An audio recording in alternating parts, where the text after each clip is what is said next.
What is the difference between leading medical affairs teams and the rest?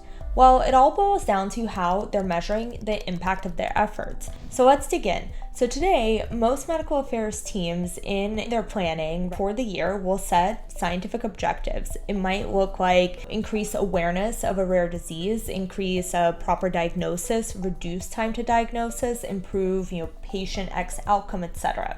Then those key strategic priorities are then translated into tactical execution across field medical, med info, med education, publications, it's real world evidence generation planning, etc. And in the current model, most teams today will measure the progress of those efforts in two ways. One being operational metrics, right? So these are the activity metrics, looking at number of HCP engagements for a given field medical team. Or it might look like a number of medical education programs ran on a specific topic, or number of manuscripts submitted, abstracts, or publications, right? So those are activity operational metrics that are important and critical to tracking the actual operational progress throughout the year. And two, what we oftentimes see with teams is they'll also share more anecdotal type of insights, more on the qualitative side, especially when it comes to field medical and potentially med info, right? So highlighting different conversations or engagements that were had on field.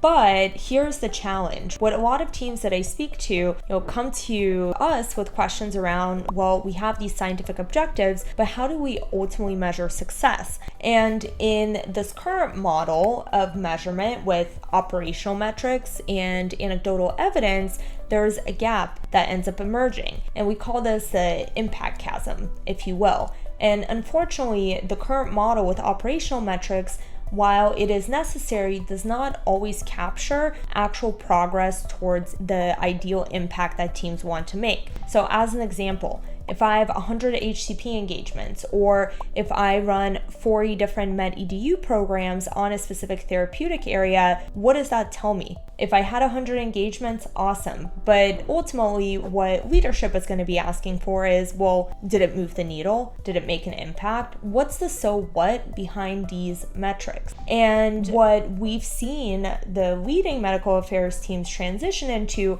is a model of the world where they are also, with operational metrics and anecdotal evidence, going towards also establishing impact-based metrics. So what does that potentially look like? So ultimately, outside of operational metrics and anecdotes, most medical affairs teams must connect medical affairs activities across all channels holistically and use measures that ultimately align with scientific and business outcomes and objectives. If that's not possible directly to do, then most teams may also employ surrogate metrics, if you will, or proxy metrics that help them attempt to measure the impact. So what do impact-driven measures actually look like?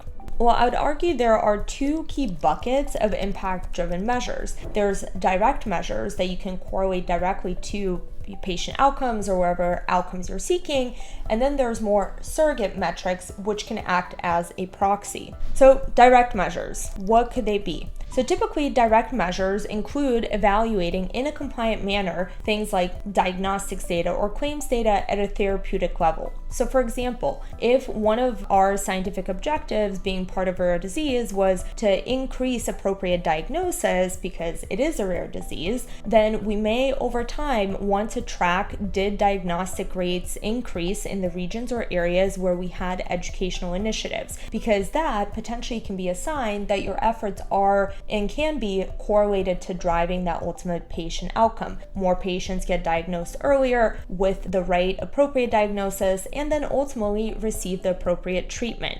You can also look at EHR data as well, depending again on what the outcome is that you are seeking. So that is a direct way to measure impact. Another way to measure impact also could be how many sponsored publications potentially made an impact in treatment guideline updates, right? So if you can show that, there's likely a correlatory effect, if you will, around we're producing this education with peer-reviewed, published research, which is is the gold standard, and that is impacting the way that patients are actually receive care. But with treatment guidelines, obviously that takes a while to potentially take a foothold, so that is a measurement that is direct but takes a while to get to. So those are the direct measures. But what about the surrogate measures? What if it is complex, and oftentimes it is complex, to measure impact directly? Well, indirectly, we can also look at surrogate metrics such as sentiment, for example. And sentiment more from a perspective of the understanding that an HCP has around the interaction and the scientific content. So if I can, over field medical, start to map out what is the sentiment based off of the field node, based off of the med info inquiry, over time, I can start to see shifts. For example, if the sentiment has increased, that could be, depending on how you define the rubric for sentiment, it could be an indicator that there's a broader, at least understanding from an HCP's perspective or other stakeholders in terms of how you're educating them. So that is one measure. The second measure that's a bit more advanced is taking that concept and defining a similar rubric against the scientific narrative for your disease state or condition.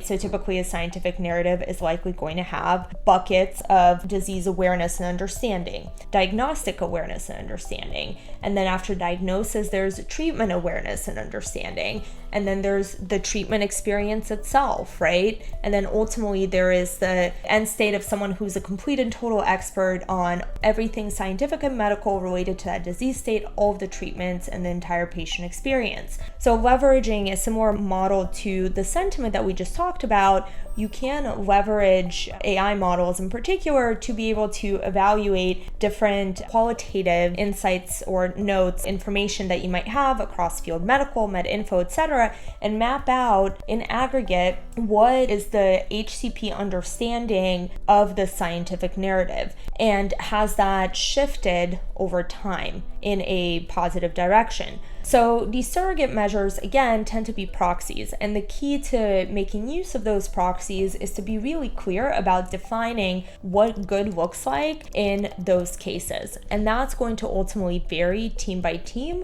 as well as therapeutic area by therapeutic area. So really the power in enabling, and what we've seen the best medical affairs teams do that have had an easy time showing impact to leadership, has been the combination of all of those three.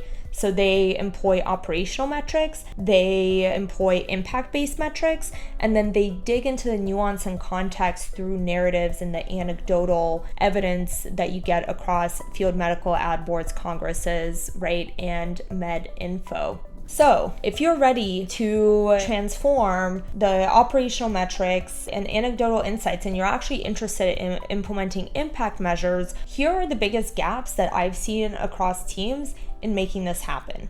So the first is understanding the why and having the commitment to change. There's a lot of change management that is involved in shifting a perspective of why measuring impact is important, and two, bring to awareness that it is actually possible to potentially employ impact measures. But the key is really to avoid the status quo. If you've been measuring operational metrics and anecdotal metrics, and that's ultimately been what has been done over the last couple of years, you could in theory continue to do that. But if ultimately patient centricity and driving patient outcomes is the goal, then how can we push beyond that and really shift that perspective and get everyone on the team committed to at least trying and experimenting by being able to measure impact? You're certainly going to learn a lot more through that process than by not doing it at all.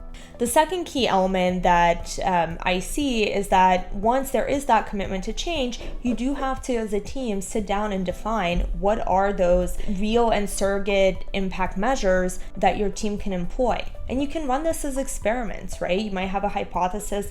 Direct measures are fairly obvious, but maybe indirect measures you're not so sure. Will they be effective or not?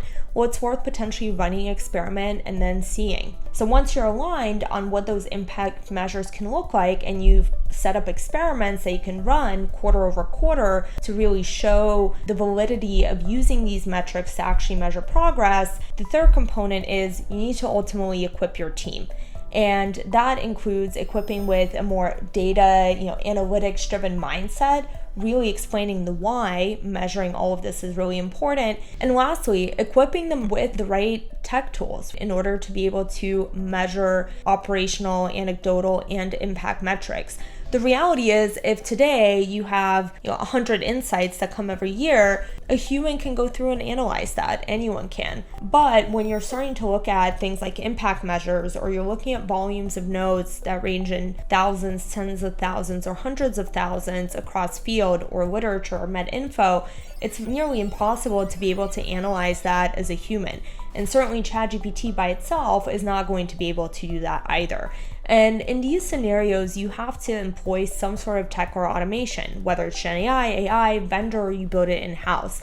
And that is critical, because without that, it's near impossible to be able to actually measure and do that analysis that you want, given the amount of data that there is. So ultimately, by integrating the qualitative insights, the operational metrics, as well as the impact metrics, you can really have a holistic, comprehensive view. And for most teams, that really can paint a full picture of being able to show the impact of efforts, show the ROI, and really show the value that medical affairs brings to the organization.